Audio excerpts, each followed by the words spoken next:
और नवाज साहब, सबसे पहले तो जहां आप लोगों ने कल यौम स्याह मनाया, बड़ी सख्त ज़बान इस्तेमाल की, जुनेद अकबर साहब ने भी, अली अमीन गंडापुर साहब ने भी, कहते रहे वो पार्टियां गिराते हैं, बनाते हैं, वो आपके भेजे हुए पैसों से हमारे कमरों और वॉशरूम्स में कैमरे लगाते हैं। ये जुनेद अकबर साहब बात कर रहे हैं। बड़े सख्त अल्फाज इस्तेमाल किए। एक तरफ आप लोग चाहते हैं कि उन लोगों से बातचीत भी की जाए, खान साहब बार बार उनको ख़त लिख रहे हैं, उधर से मामलात को सुधारने की कोशिश है, जलसों में मामलात बिगाड़े जा रहे हैं। समझ में नहीं आता तहरीक इंसाफ करना क्या चाहती है। शाहज़बी, जो आपने हमारे खिलाफ चार्जशीट अभी जो पेश की है, अगर आप सिर्फ 8 फरवरी के 2024 के एक दिन को उठा के देख लेना तो पाकिस्तान के जो असल इश्यूज है आपको उसका तसलसल उस एक दिन से नजर आएगा। हमें 100 खामियां होंगी, मैं मानता हूँ। आपने हमें जो भी कहा पॉलिटिकली, हमने इनसेन कहा, जो भी कहा, मैं सारी चीजें अगर आपकी 2 मिनट के लिए मान भी लूँ, एक चीज तो हमें माननी पड़ेगी। खान साहब के अगर आप 6 निकात वाला खत देख लें और पीछे आप देखें, जिस दिन जमहूरियत के ऊपर डाका मारा ला गया उससे लेके आज तक 1 साल में जो कुछ पाकिस्तान में हुआ है वो उस एक दिन में पिन्हा था। उस दिन अगर आप इन अनइलेक्टेड लोगों को, जिनको लोगों ने सिलेक्ट नहीं किया, जिनको लोगों ने वोट नहीं दिया, मैंडेट, अगर आप इनको आके इस कौम के ऊपर नाफिज ना करते तो शायद आज पाकिस्तान में जो जुडिशरी के ऊपर शब खून मारा ये भी ना होता। आप देखिए किस किस्म के लोगों को उठा के जज बनाया जा रहा है। बोले ये पीपल्स पार्टी का है, ये मुस्लिम लीग नून का वकील है, ये किसी और का वकील होगा, कभी किसी और के सरकर्दा रहा होगा, इनको जज बना दिया। कल को यही लोग सुप्रीम कोर्ट के जजेस बनेंगे और आपके और मेरी तकदीर के फैसले करेंगे।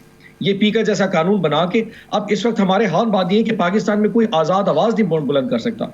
हमारे पे जुल्म छोड़ दीजिए, आप इमरान खान साहब पे, बुशरा आपा पे, हमारी तमाम लीडरशिप पे जुल्म छोड़ दीजिए, हमारे घरों की चार दीवारी को छोड़ दीजिए, हमारे जो 14 शोधा थे 26 नवंबर उनको भी छोड़ दीजिए। अब छोड़, क्या पाकिस्तानी कौम इस जुल्म को बर्दाश्त कर सकती है? इस वक्त पूरी जुल्म सांस रोके बैठी, पूरी कौम सांस रोके बैठी हुई है। जो कुछ 1 साल में हो रहा है, आप मजाल करें, किसान उठा लें, आप लेबर का तबका उठा लें, आप कारोबारी लोग उठा लें, किसी को मजाल है उठ के दिखाए कि वह एहतजाज कर रहे हैं। पाकिस्तान में कोई आवाज नहीं बुलंद कर सकता क्योंकि पाकिस्तान में जुल्म का लेवल इतना ऊपर चला गया है कि जब कोई सड़क पे निकलता है उसकी गर्दन दबा दी जाती है। इस पाकिस्तान में कोई नहीं जीना चाहेगा। ये वो पाकिस्तान है जो हमारा सांस रोक रहा है, हमारा ज़मीर है उसको झिझोड़ रहा है। सो आप हम पे इल्जाम लगा दीजिए, लेकिन एक दफा कौम से जाके पूछिए, क्या कौम राजी है? एक रेडी वाले से जाके पूछिए, उससे पूछिए कि इस वक्त जो कुछ उसके साथ हो रहा है वो किसकी वजह से है, वो क्यों हो रहा है। तो इस्टेब्लिशमेंट से बात मिलके, आर्मी चीफ से मिलकर क्या बात करना चाहते हैं कि खुदा के वास्ते आप लोग सियासतदानों के मामलात में मदाखलत ना करें, ये कहना है उनको।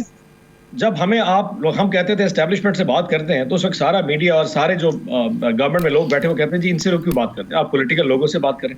जब हम पॉलिटिकल लोगों से बात करने के लिए गए तो फिर अंदाजा ये हुआ कि उन लोगों ने हमें कहा हम तो वैसे ही आपके साथ पार्लिमानी गुफ्तगू एक गपशप कर रहे हैं, असल जो ताकत है जिनके पास है अभी हमें उनकी आशीर्वाद हासिल नहीं है। ये किसने कहा?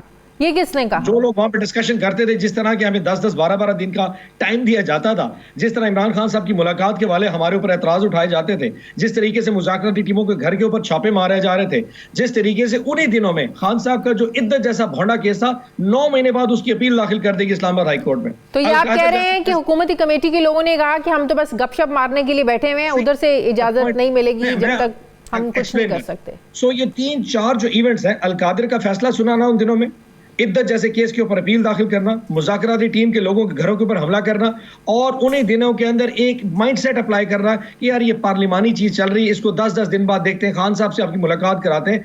हम भी कोई इतने ज्यादा बच्चे नहीं थे, हमें समझ लग गई थी ये सिर्फ टाइम गेन किया जा रहा है और अल्टीमेटली उसकी वजह सिर्फ एक थी, इनके जहन में था कि शायद अमेरिका से कोई प्रेशर आने वाला है, अगर आए तो हम कम से कम फेस सेविंग कर लेंगे। जी आप, हम पॉलिटिकली एंगेज कर रहे हैं, मकसद उसका कुछ नहीं था, उसमें से रिजल्ट कुछ नहीं निकलना था। ट्रम्प के गुब्बारे में से भी हवा निकल गई, अब तो वो मजाक उड़ा रही है हुकूमत के, बड़ा शोर मचाया हुआ था कि ट्रम्प आएगा तो इमरान खान बाहर आ जाएगा, हुआ कुछ भी नहीं। आप इस चीज को एक्सेप्ट करती है कि आज से 10 दिन पहले जब हमारे मुज़ाकरा चल रहे थे हमें कहा गया कि एक ड्राफ्ट तैयार हो रहा है। क्या ड्राफ्ट में आपको अंदाजा है कि वो लिखा जा रहा था कि जुडिशियल कमीशन होके 9 मई का और 26 नवंबर का और पॉलिटिकल प्रिजनर्स के ऊपर जो पॉलिटिकल केसेस है वो खत्म नहीं। ड्राफ्ट में रीजनिंग क्रिएट की जा रही थी कि कहां कहां पे तुम लोग गलत हो। मे 9 तुमने कन्फेंस कर रही है, मे 9 तुम्हारे गले पड़ चुका है, 26 को कुछ नहीं हो, वो बात खत्म हो गई। पॉलिटिकल प्रिजनर्स कोर्ट में जाके देखें, अगर हमने इनके 2.5 महीने बाद ये एक ड्राफ्ट देखना था जिसमें चिट्टा इनकार था, यानी कि ये निकल जाओ, तो उससे बेहतर है कि हम पुल आउट कर गए, इज्जत से अपने घर कम से कम। आप लोगों ने अपने ड्राफ्ट का जवाब लिया कहाँ? आप लोग तो पहले ही भाग गए। आपको पता था कि ड्राफ्ट में क्या, यकीन करें सारी कौम को पता है ड्राफ्ट में क्या, वो इनकार था। कम से कम ये जो इनके हमारे ऊपर इल्जामात थे कि तरलों पे उतर आए जी, लंबे पड़ गए जनाब, इनको कोई और चीज मिल नहीं रहा इसलिए हमारा दामन से चिपक गए, ये जो पोजीशन थी कम से कम इस डिस्ग्रेसफुल पोजीशन से हम बाहर आ गए। जवाब आता या ना आता, आज कम से कम अपनी ईगो और अपनी डिग्निटी के साथ जरूर खड़े। कम से कम ये हमें कोई नहीं कह सकता क्योंकि इनकी लीडरशिप जेल में है, क्योंकि लिए उसके लिए एनआरओ मांग रहे हैं। कम से कम आज हम इस खत के ऊपर कोई भी ये आवाज नहीं बुलंद कर सकता कि हम एनआरओ मांग रहे हैं। हम उसमें सिर्फ बता रहे हैं कि हजूर पाकिस्तान में ये मसले हैं, किस वजह से मसले हैं, और इस मसले का हल इस कौम, इस और पूरी पाकिस्तानी कौम के लिए इट्स वेरी इंपॉर्टेंट। हम तो सिर्फ उसकी निशानदेही कर सकते हैं। ये खत बजाते खुद इमरान खान साहब ने तो नहीं लिखा ना, ये तो उन्होंने बस लिखा, खान साहब ने लिखा था। ये पेन और पेपर की सहूलत उन्हें मिली। सो अल्हम्दुलिल्लाह।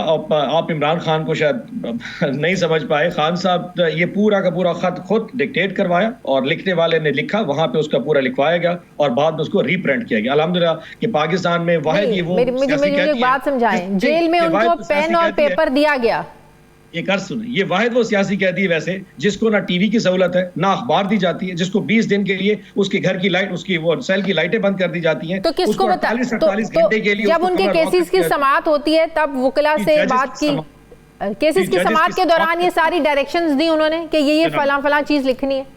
जी जी, जजेस की समाअत के दौरान जिस वक्त उस वक्त उन्होंने एक अपने वकील को ये पूरी चीजें डिक्टेट कराई, जिसने उसको जाके बाद में रीप्रिंट करके उसको मीडिया के हवाले कर दिया और अनकरीब आपको खान साहब के लेटर के ऊपर ये लेटर भी मिल जाएगा। तो ऐसा तो नहीं है कि सिर्फ मीडिया तक लाने का, मीडिया के जरिए ही उधर मैसेज देने का एक बहाना था? उधर से जवाब तो वैसे कोई नहीं आया, डायरेक्ट उधर तो नहीं भेजा ना, मीडिया में ही छपवाया ना, मीडिया के थ्रू ही मैसेज गया ना।